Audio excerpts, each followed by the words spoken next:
I was a construction worker in Buenos Aires, Argentina, where I am from. I got a job remodeling this old house in downtown Buenos Aires. My boss owned two buildings next door to one another. I lived in one of the two buildings temporarily. It looked like an abandoned little castle. The construction site next door was a building that we were converting into lofts. My boss's uncle owned the building that I was staying in. He had no kids.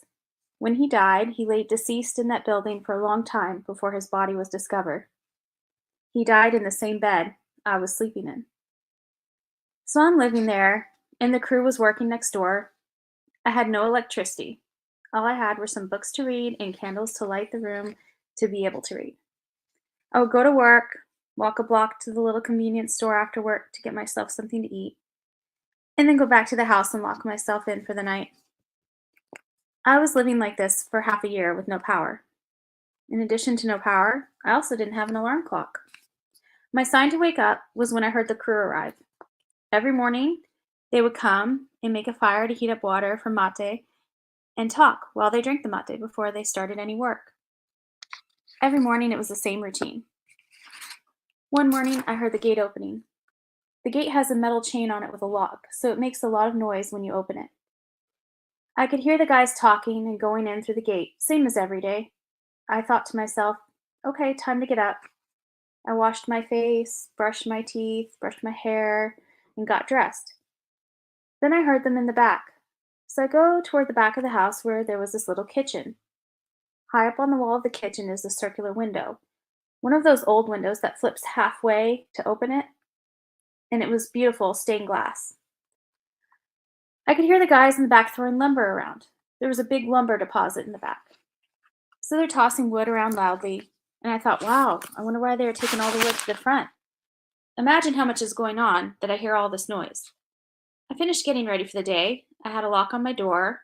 It was a big wooden door, and on the other side of that wooden door, there were metal louver doors towards the outside. And on those doors, I had a chain with a lock. The kind of old locks that you put an old key in the front, not from the bottom. So I open it, and I pull the chain. I'm about to say, why the hell are you guys making so much noise this morning? But when I look out the door, it's completely dark outside, and there's no one working. I look at the time, and it is 3 o'clock in the morning. I was full on ready for work. I started panicking and wondering what the hell was going on. I went back inside the house and locked myself in. I got a ladder out and climbed up to the top to look out the window to the back of the place. The wood was perfectly in place, and there was nothing and no one outside. The next day, I talked to my boss and told him what happened. He ended up bringing a shaman woman to the property. The woman didn't even want to approach me for some reason. She went far around me like there was something bad about me. I was a 17-year-old boy, so I didn't know what could be so wrong about me to cause her to act like this. She told us she could sense some kind of dark energy around the property relating to the guy who died.